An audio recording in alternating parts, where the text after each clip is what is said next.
Apocalipse 20, versículo 1. E vi descer do céu um anjo que tinha a chave do abismo e uma grande cadeia na sua mão.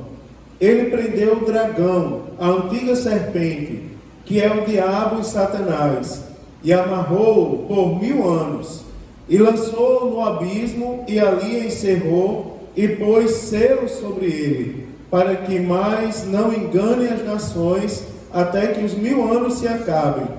E depois importa que seja solto por um pouco tempo. E vi tronos, e assentaram-se sobre eles aqueles a quem foi dado o poder de julgar. E vi as almas daqueles que foram degolados pelo testemunho de Jesus e pela palavra de Deus, e que não adoraram a besta, nem a sua imagem, e não receberam sinal na testa nem na mão, e viveram e reinaram com Cristo durante 1000 anos. Mas os outros mortos não reviveram, até que os 1000 anos se acabaram. Esta é a primeira ressurreição. Bem-aventurado e santo aquele que tem parte na primeira ressurreição. Sobre estes não tem poder a segunda morte, mas serão sacerdotes de Deus e de Cristo, e reinarão com ele 1000 anos. Amém, irmãos?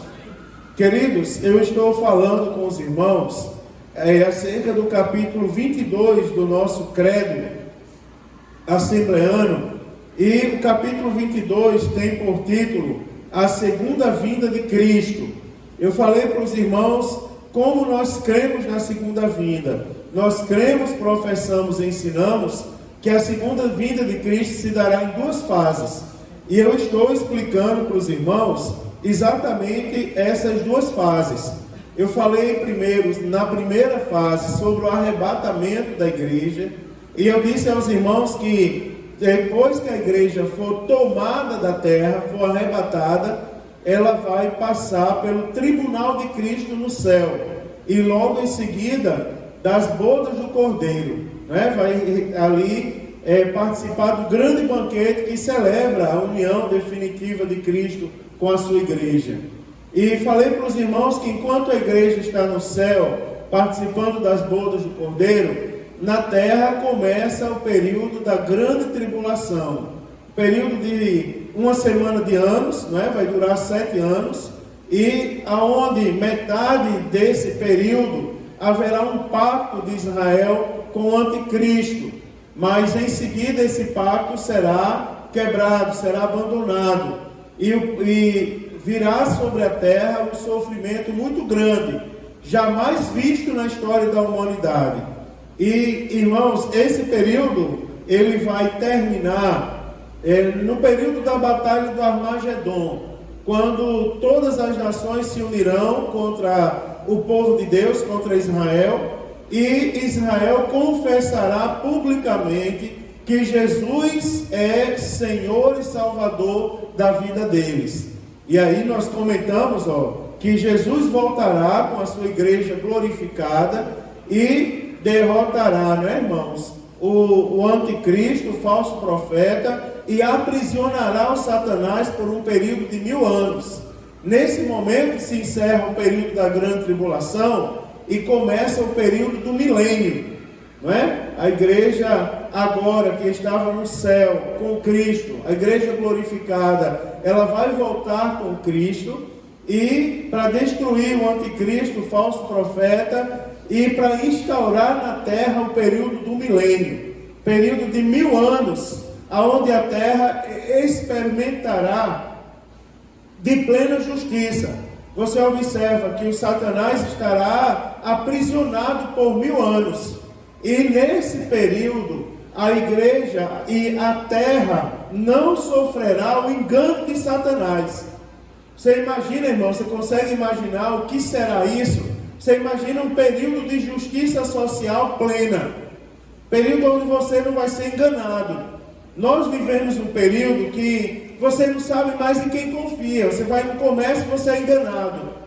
Você assiste uma TV, você é enganado. Tem alguém tentando lhe ludibriar de alguma coisa. Você anda na rua e todo mundo parece que está tentando passar todo mundo para trás.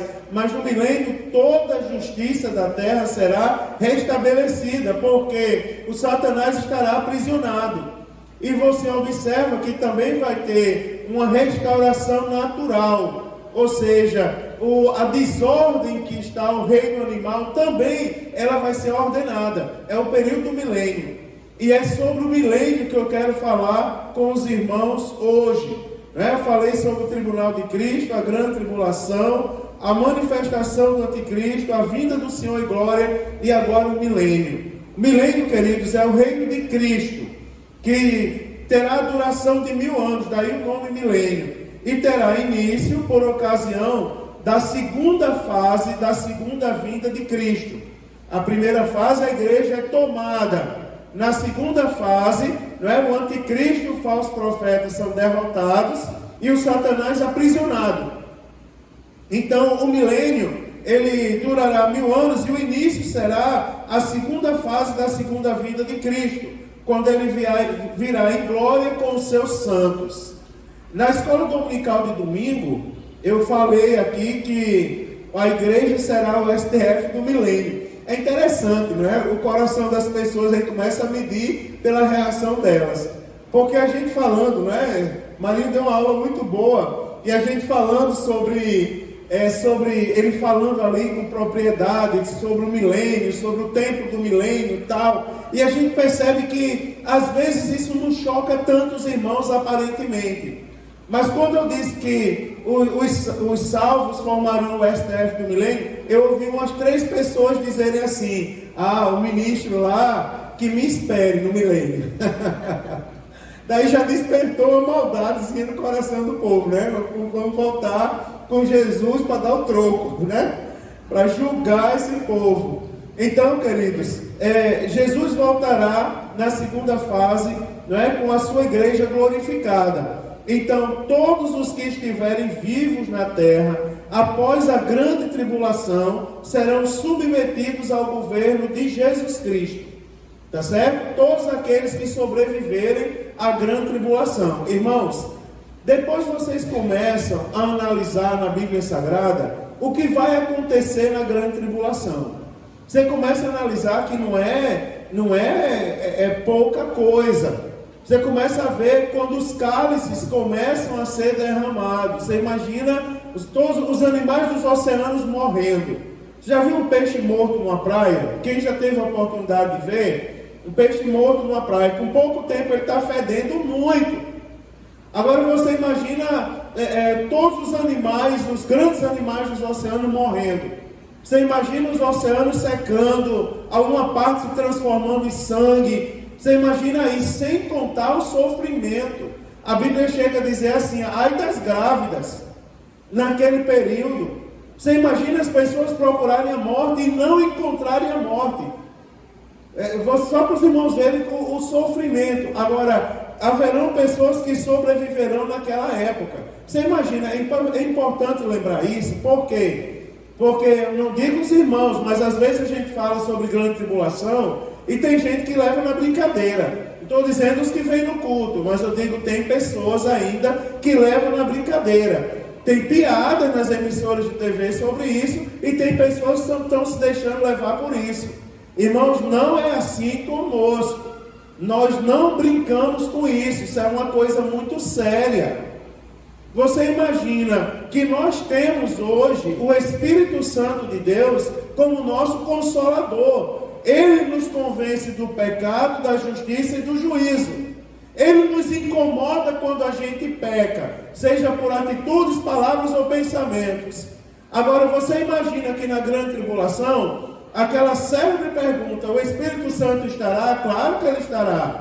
Ele é Deus, e como Deus, ele naturalmente está presente em todos os lugares. Agora, ele não estará mais como consolador. Você imagina, ele estará lá, mas não mais como consolador. É o período da ira de Deus. É o período onde a justiça de Deus será derramada. Então, irmãos, nós não queremos estar naquele período da grande tribulação. Nós queremos estar no céu. Agora é importante a gente tomar conhecimento para a gente se esforçar. Sabe o que significa? Nesse período, não é? Todos os que estiverem na terra serão submetidos ao governo de Cristo. Abra sua Bíblia na carta aos Filipenses. Carta do apóstolo Paulo aos Filipenses, capítulo de número 2. Capítulo 2. Vamos ler o versículo 10 e o versículo de número 11. Diz assim, vamos ler a partir do 9, que é onde está o começo do parágrafo. Filipenses capítulo 2, versículo 9. Diz assim: pelo que também Deus o exaltou soberanamente e lhe deu um nome que é sobre todo nome. Aí o versículo 10 diz assim: para que ao nome de Jesus se dobre todo o joelho dos que estão nos céus e na terra e debaixo da terra, e toda língua confesse que Jesus Cristo é o Senhor, para a glória de Deus Pai. Nesse período aqui, todos os que estiverem vivos naquele momento, eles serão submetidos ao governo de Cristo.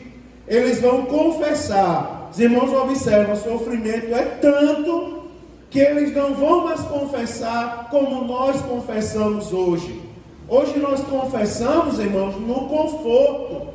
Hoje nós confessamos na bonança. E tem pessoas até que se dão ao direito de dizer: eu vou pecar, porque vai chegar um dia que eu vou pedir perdão e Jesus vai perdoar. Eu vou pecar, e ele peço perdão, ele perdoa, e vira na brincadeira. Você observa, irmãos, como isso é sério, não é? Você vê que Jesus, ele conhece o nosso coração como ninguém conhece.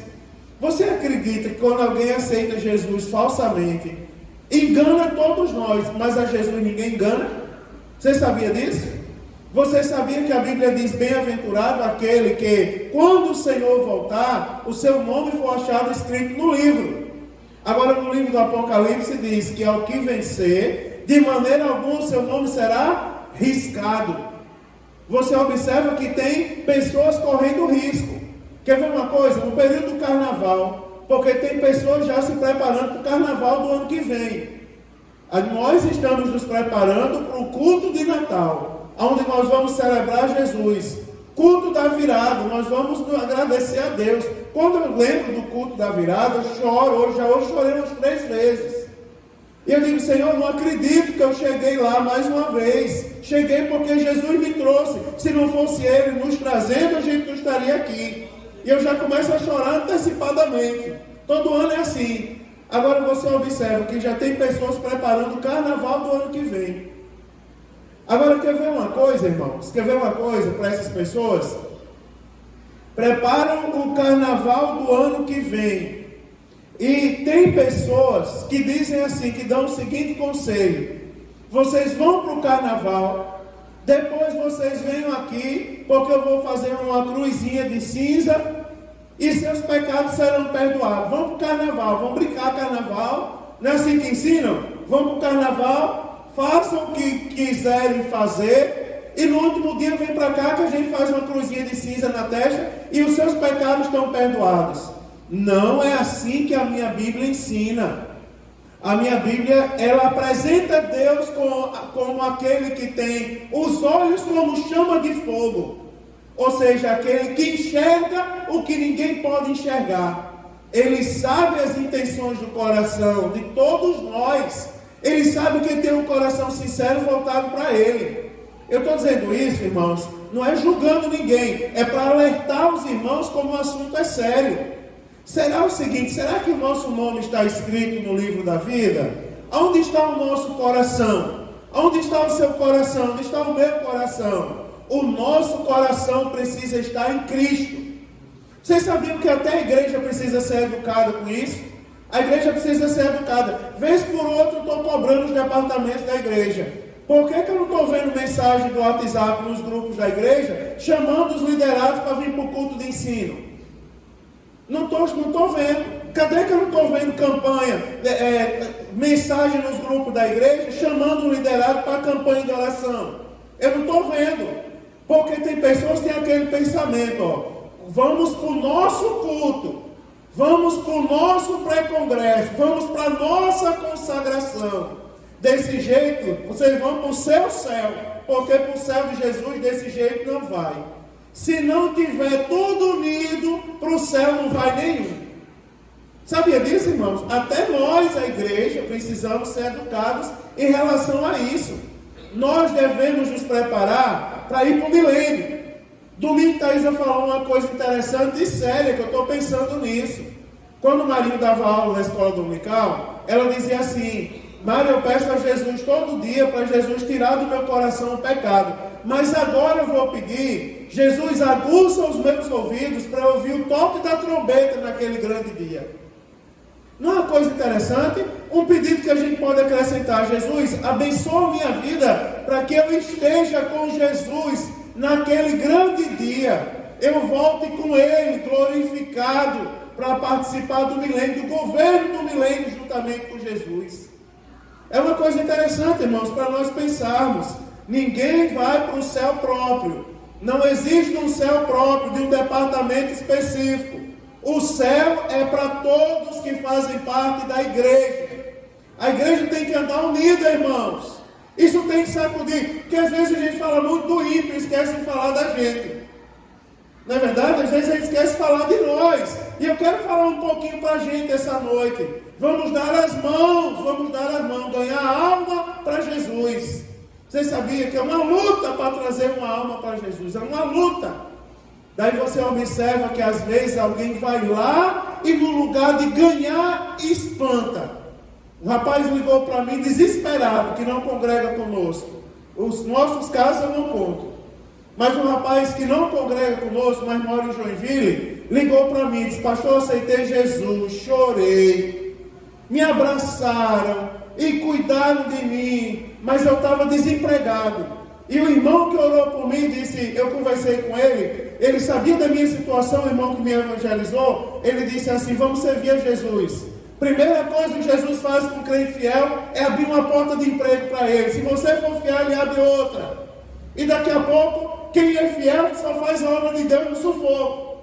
Eu não tenho condições de fazer, mas está fazendo, está mergulhado na bênção. Aí ele disse, eu fui, Jesus abriu a porta de emprego. Quando ele abriu a porta de emprego, outro irmão ligou para mim e disse, rapaz, é o seguinte, ó, eu vou dizer uma coisa para tu, deixa teu emprego, rapaz. Tu vai ter que escolher ou emprego ou céu. Se tu ficar no emprego, tu vai para o inferno. Daí o rapaz ligou para mim e disse, pastor, me ensine aí, pelo amor de Deus. Eu devo ficar no emprego ou pedir demissão do meu emprego? Claro que tem que ficar no seu emprego. Isso é bênção de Deus, rapaz. Foi porta que Deus abriu. Mas o irmão disse que eu vou para o inferno. Disse, me dá o número do teu e desse irmão aí. E eu liguei para o irmão, disse, meu irmão, vamos ganhar alma para Jesus, rapaz. Já passou essa época, ficar afastando o povo de Deus, rapaz. Se eu observa, às vezes Deus me usa aqui, eu digo assim, irmão, ande prudentemente. Cuidado com as vestimentas. Mas você não me vê ditando moda para ninguém. Você não me vê medindo com a fita métrica, medindo saia de ninguém. Quem convence e transforma ainda é o Espírito Santo de Deus. E nós devemos andar unidos, irmãos, porque nós temos que focar algo maior do que isso que nós estamos vivendo.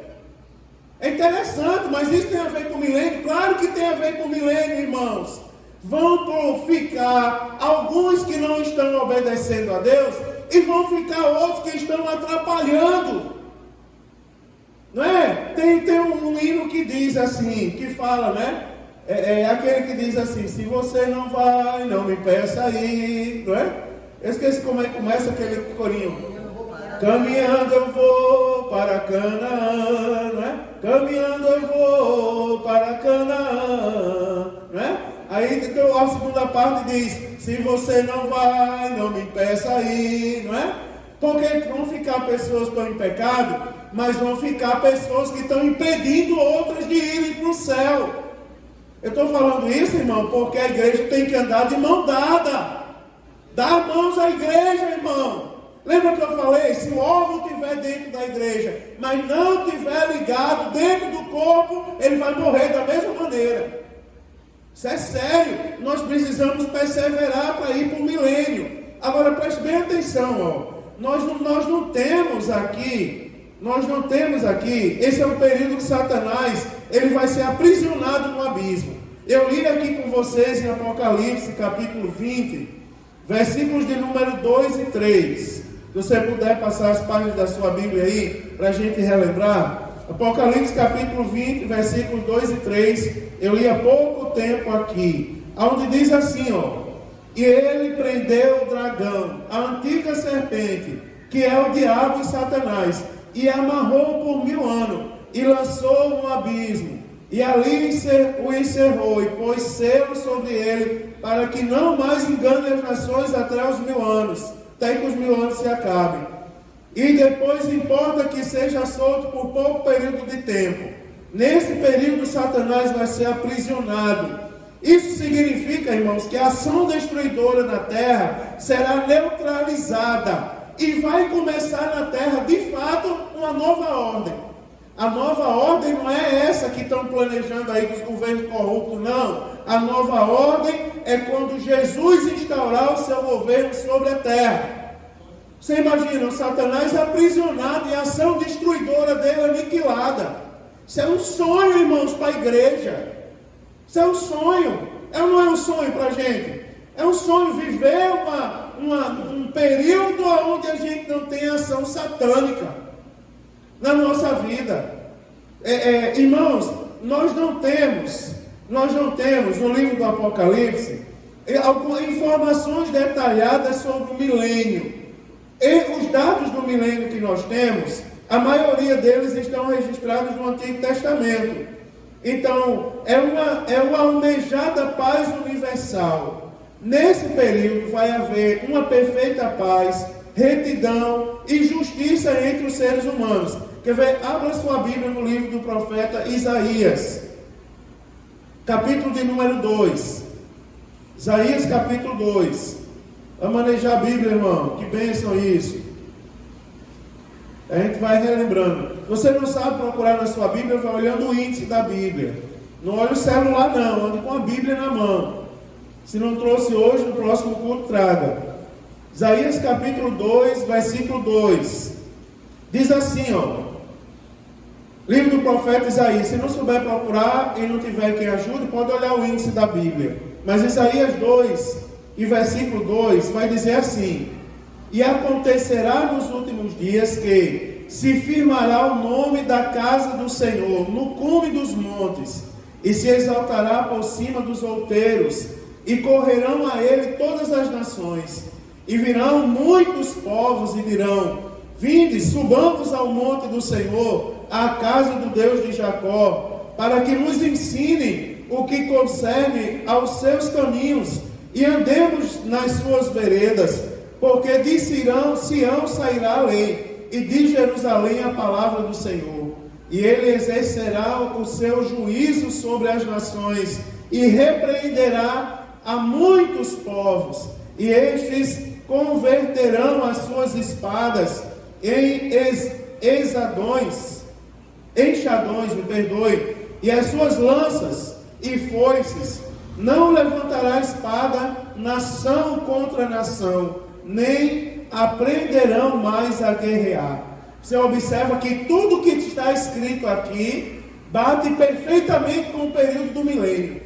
Você vai observar de onde sairá a ordem naquele dia. Sairá, meu irmão, do trono de Davi, da cidade de Jerusalém. Para lá estarão voltados os olhos do mundo. Você observa Jesus sentado literalmente no trono de Davi. Imagine aí, Léo, que sonho isso para a igreja. Governando, dando as diretrizes para o mundo. De lá sairá luz para todas as nações. Irmãos, e também a harmonia do reino animal. Quer ver? Faz o seguinte, ó. Eu falei do reino animal só para comprovar para os irmãos. Isaías capítulo 11. Olha o versículo de número 6. Vamos ler do 6 ao 8, para quem tem dúvida nisso. Isaías capítulo 11, versículo 6. Diz assim, ó. Quando fala do reino do Messias, aí diz, versículo 6. E morará o lobo com o cordeiro, e o leopardo com o cabrito se deitará, e o bezerro e o filho do leão e a nédia ovelha viverão juntos, e um menino pequeno os guiará, e a vaca e a ursa pastarão juntas, e seus filhos juntos se deitarão, e o leão comerá palha como boi, e brincará a criança de peito sobre a toca da áspide, e já o desmando meterá a mão na cova, o desmamado, meterá a mão na cova do basilisco. Versículo de número 9: não se fará mal nenhum, nem dano algum em todo o monte da minha santidade, porque a terra se encherá do conhecimento do Senhor, como as águas cobrem o mar. Observe o que vai acontecer no milênio: paz e justiça sobre a terra, e também sobre o reino animal, que, irmãos? Harmonia.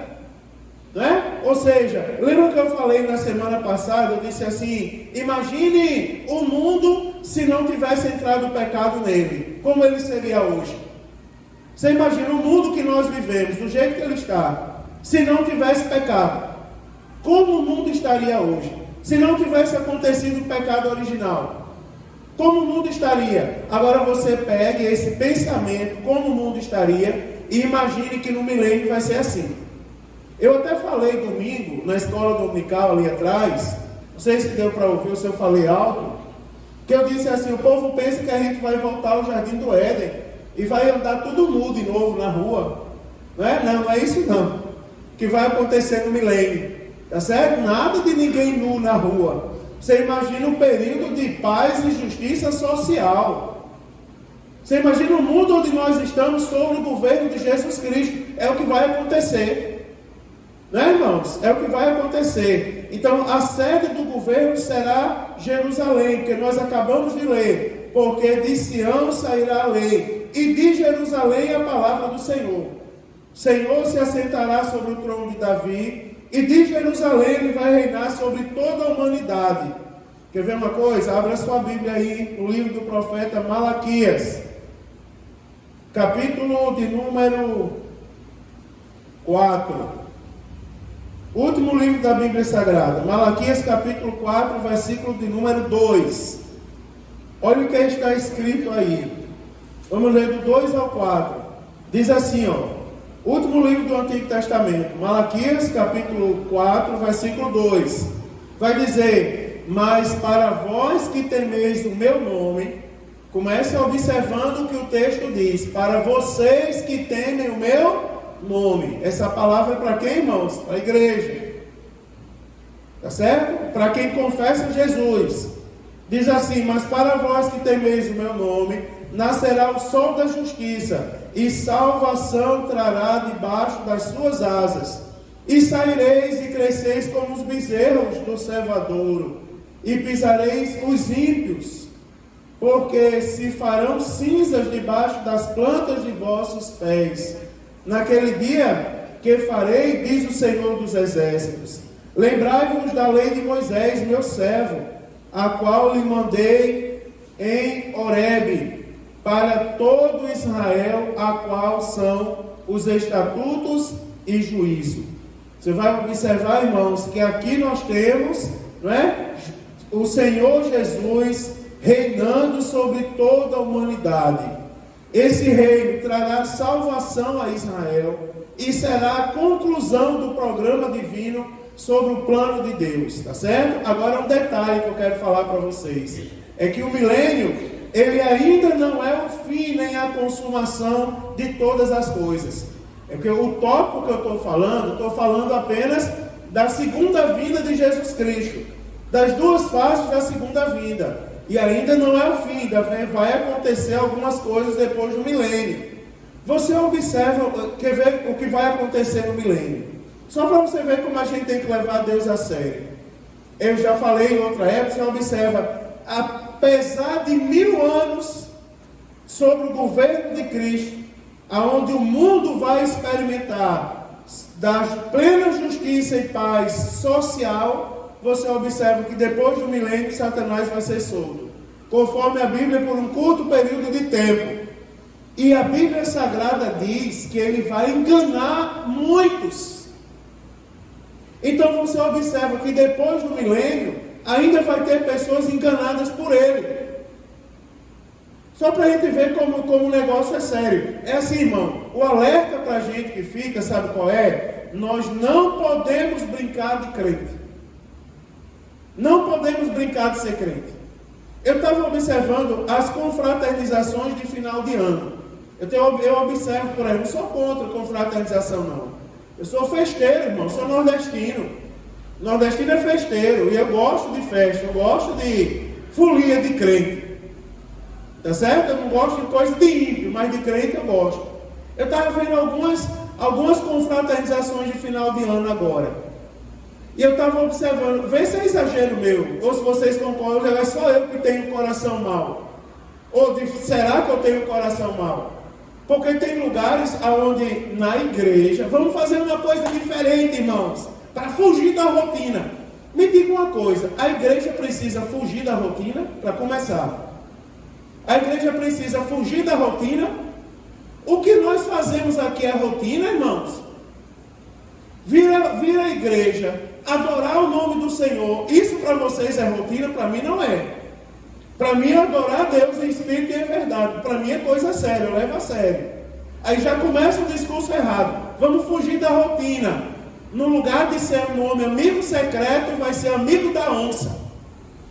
Eita Jesus, sério? Que povo é esse? Quem é esse povo, né? Esse é o povo que vai morar no céu. Já pensou? Vamos fazer o amigo da onça aqui na igreja. Aqui não, está queimado em nome de Jesus. Estou dizendo que eu ouvi as pessoas falarem. Quando não é isso, aí fizeram dentro da igreja, né? O nosso culto agora vai terminar mais cedo, porque depois vamos nos confraternizar. Eu não sei se é exagero meu, mas eu tenho a impressão que o ambiente de culto, ele não pode servir para outra coisa.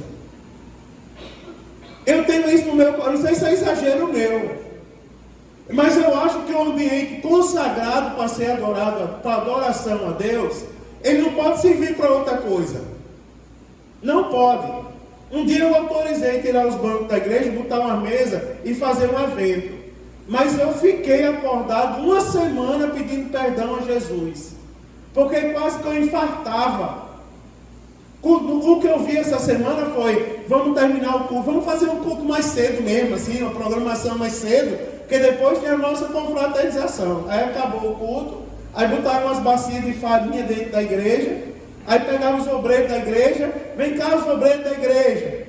Aí pegava e dizia assim, quem foi né? Qual é a cor do cavalo de São Jorge?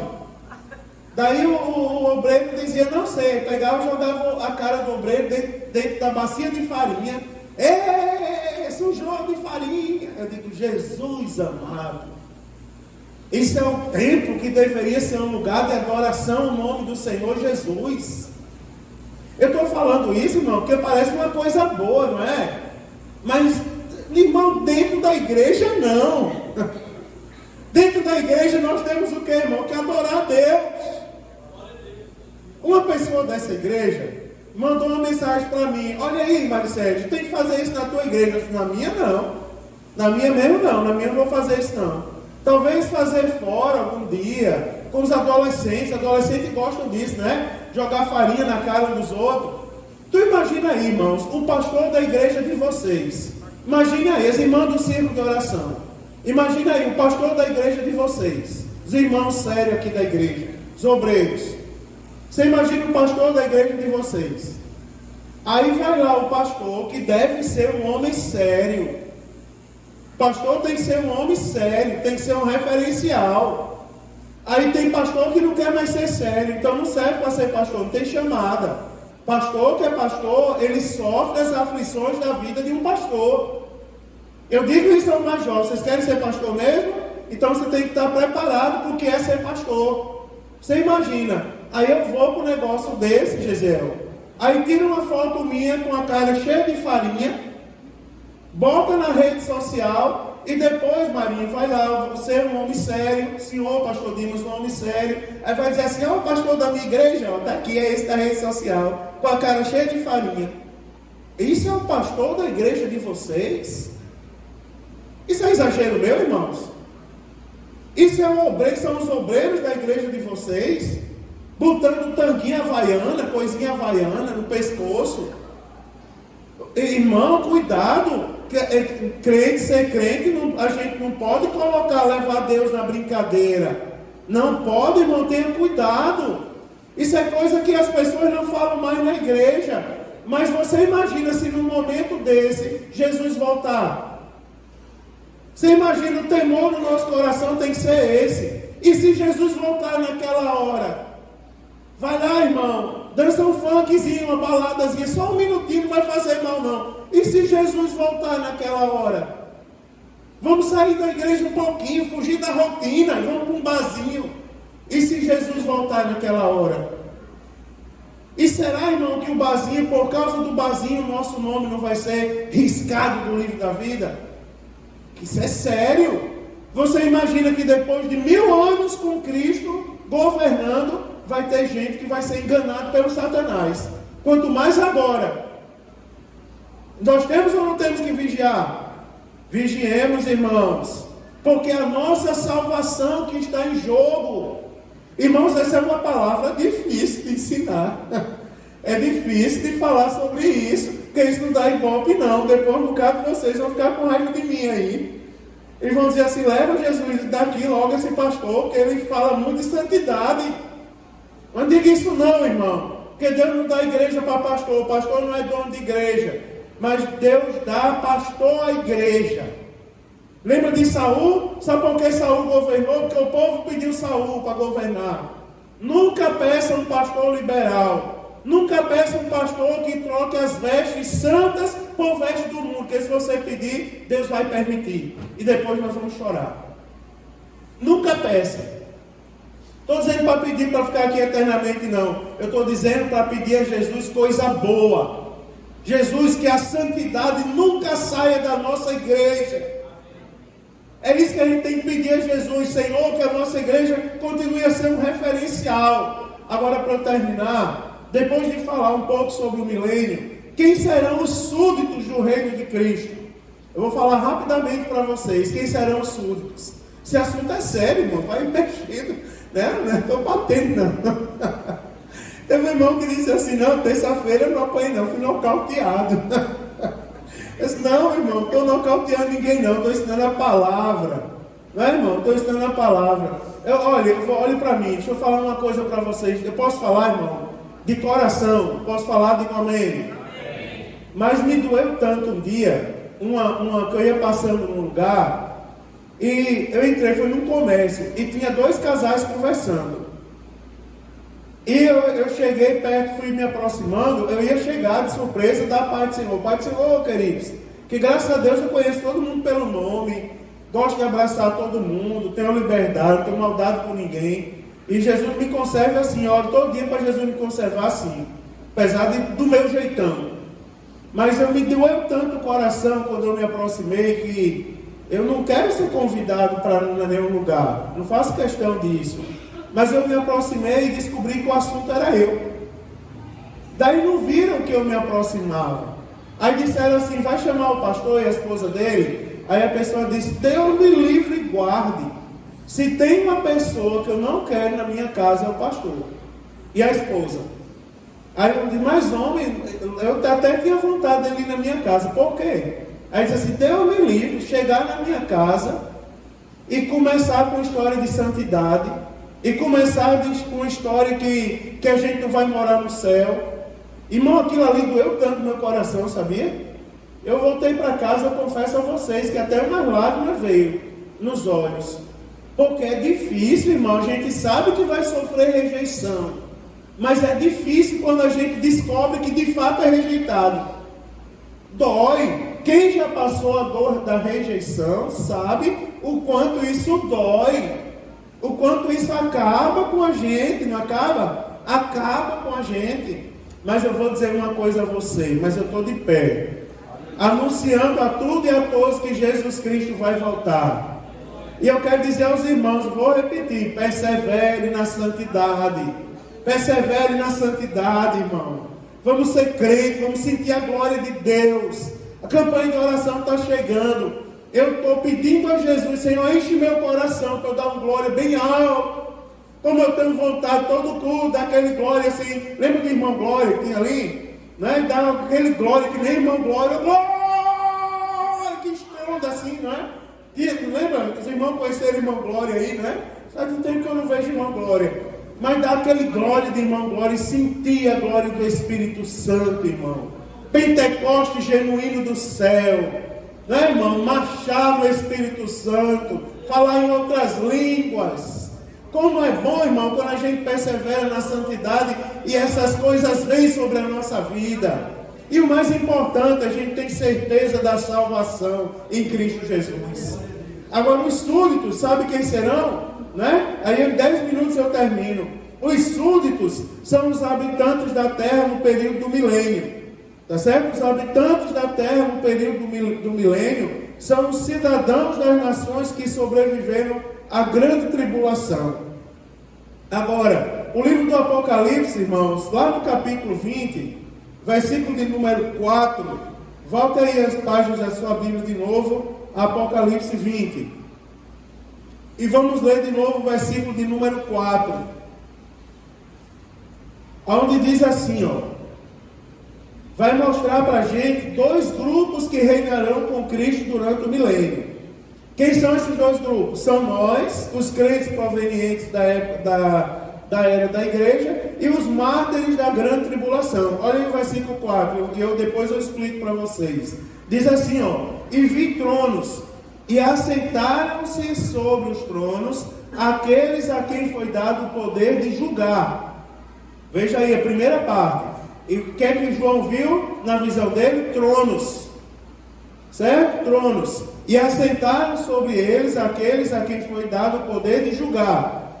E vi as almas daqueles que foram degolados pelo testemunho de Jesus e pela palavra de Deus, que não adoraram a besta, nem a sua imagem, e não receberam sinal na testa nem na mão, e viveram e reinaram com Cristo durante 1000 anos.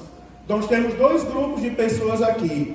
Os que se assentarão no trono, não é, ao lado de Jesus Cristo, e julgarão a terra juntamente com ele. Esses sabe quem são? Os santos. Não é, irmãos? A igreja. Esses são a igreja que foi tomada na primeira fase da segunda vinda, e também os salvos, os santos do Antigo Testamento. Homens e mulheres de Deus do Antigo Testamento, que foram martirizados por amor à palavra de Deus, juntamente com a igreja. Esses reinarão com o Senhor. Primeiro grupo. E também aqueles, irmãos, aí a Bíblia diz assim, ó, aqueles que foram degolados pelo testemunho de Jesus. Ou seja, aqueles que passaram a grande tribulação, sofreram a grande tribulação, resistiram à besta na grande tribulação, não receberam o sinal deles, na testa nem na mão. Ou seja, não entrou na cabeça deles o engano da besta, nem as mãos agiram em conformidade com a besta ensinava.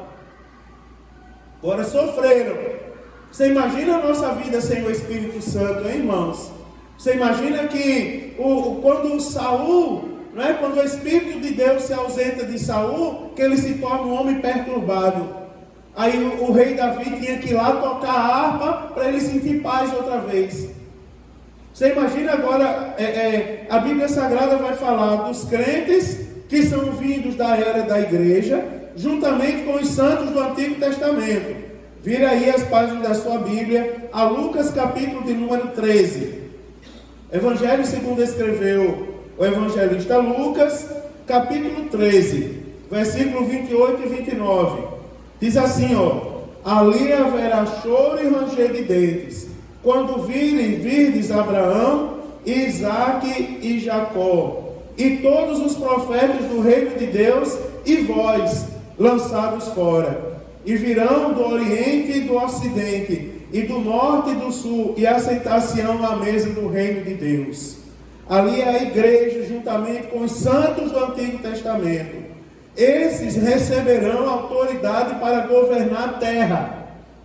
Tá certo? Quer ver? Ó, abra aí Apocalipse capítulo 2. Vamos lá, é que esse assunto a gente precisa olhar bem para a Bíblia. Apocalipse capítulo 2, versículos de número 26 e 27. Estou terminando. Apocalipse 2, versículo 26 e 27.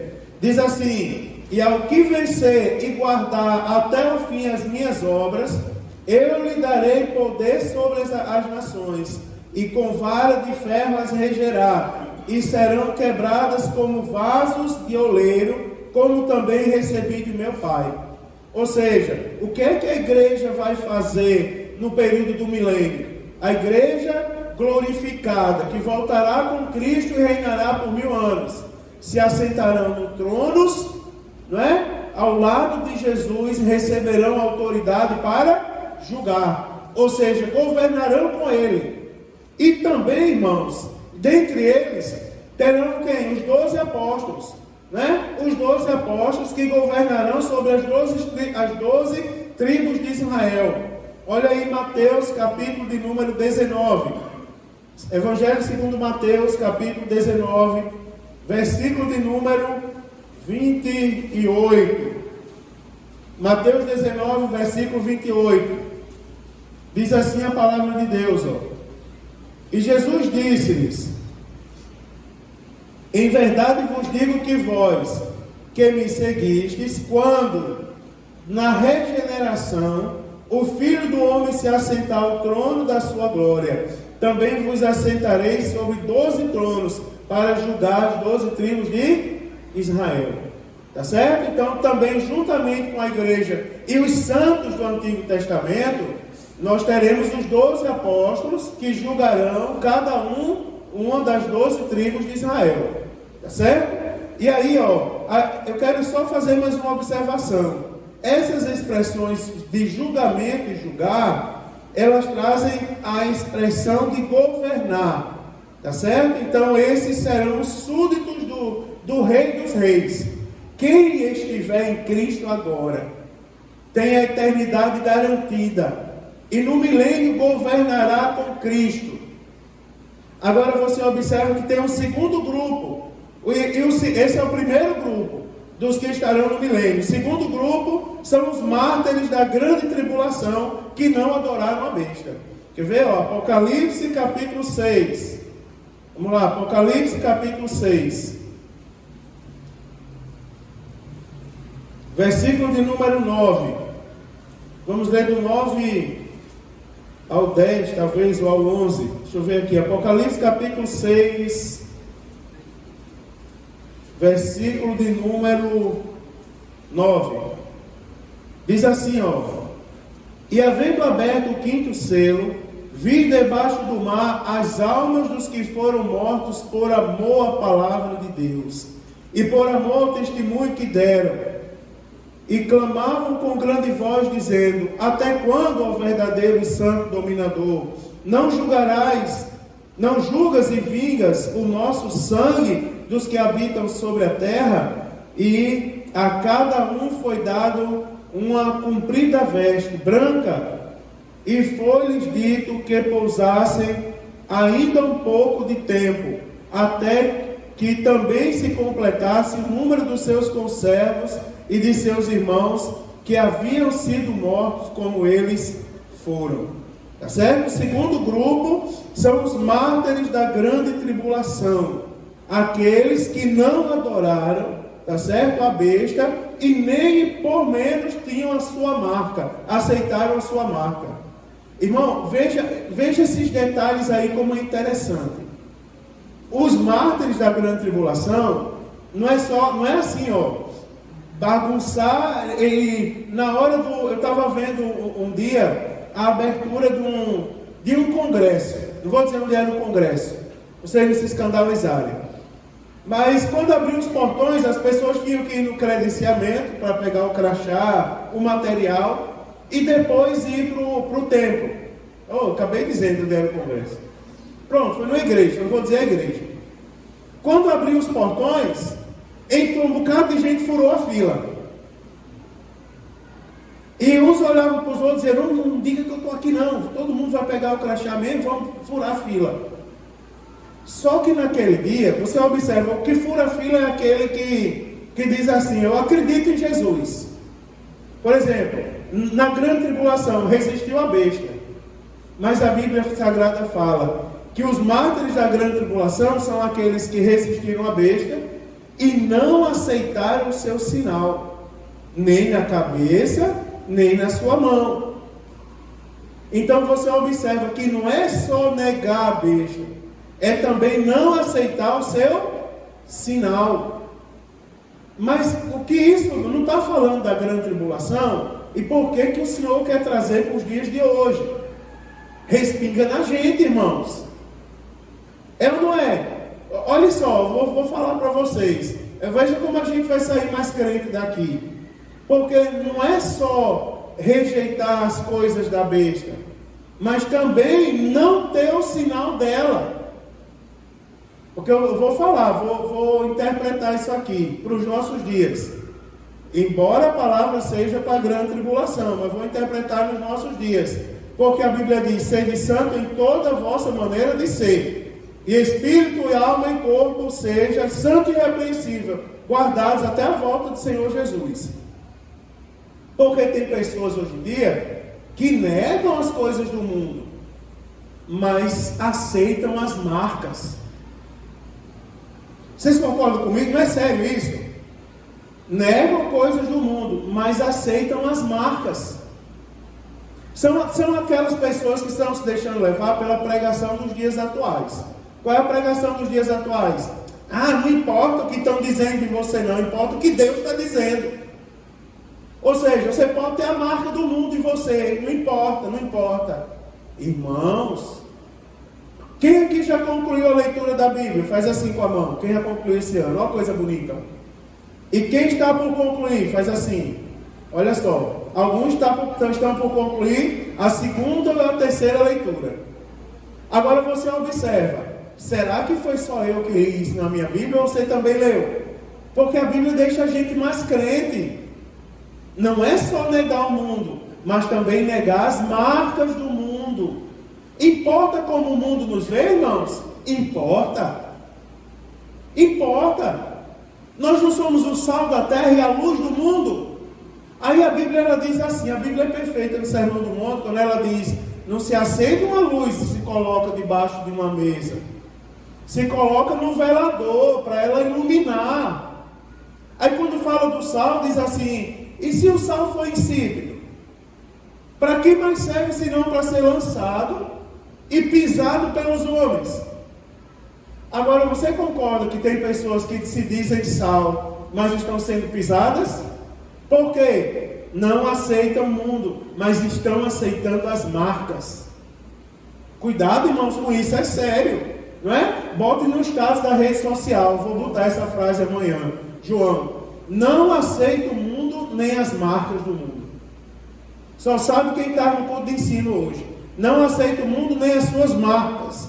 Porque, irmãos, o segundo grupo são os mártires da grande tribulação, que não adoraram a besta, nem aceitaram as suas marcas. Agora preste atenção, esses formam uma só grei, e juntamente com os crentes provenientes da era da igreja, os santos da primeira ressurreição. Vou terminar Apocalipse capítulo 20, versículo de número 6. É a última referência que eu vou ler hoje. Apocalipse capítulo 20, versículo de número 6. Onde diz assim, bem-aventurado e santo. Olha só, olha que coisa bonita. Veja, já estou me emocionando já. Irmão, depois de falar essas coisas, que não é fácil ser falado. É fácil falar isso, Marinho? Não é fácil. Isso é um temor gelado da cabeça aos pés. Mas você observa o que é que diz aqui, bem-aventurado e santo, bem-aventurado, ou seja, mais do que abençoado e santo. Aí a Bíblia diz: aquele que tem parte na primeira ressurreição. Aleluia. Bem-aventurado e santo é aquele que tem parte na primeira ressurreição. Aí diz assim, sobre estes não tem poder a segunda morte. Somos nós, irmãos, é a igreja. Sobre estes não terá poder a segunda morte. Aí a Bíblia diz assim, mas serão sacerdotes de Deus e de Cristo, e reinarão com ele 1000 anos. Olha que privilégio, irmãos, que privilégio. Depois de uma palavra dessa, nós saímos ou não da igreja de cabeça erguida? Saímos, irmão, de cabeça erguida, orgulhosos. Não aquele orgulho de soberba, mas aquele orgulho, sabe qual, irmão? De ter certeza. Nesse mundo estou tendo aflições, mas eu tenho bom ânimo. Sabe por quê? Esse mundo e as suas concupiscências passarão, mas não passará nem um jota nem um tio, que está escrito nessa palavra, irmãos. E em nome de Jesus nós vamos herdar a eternidade com Cristo. E nos 1000 anos, sabe onde nós estaremos?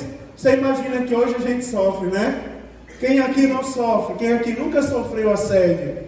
Quem aqui não tem uma história triste para contar? Tem irmãos aqui que por ensinarem a palavra de Deus foram expulsos da igreja. Por ensinarem essa Bíblia aqui, foram expulsos da igreja. Eu não posso dizer quem é, porque eu não pedi autorização para falar publicamente.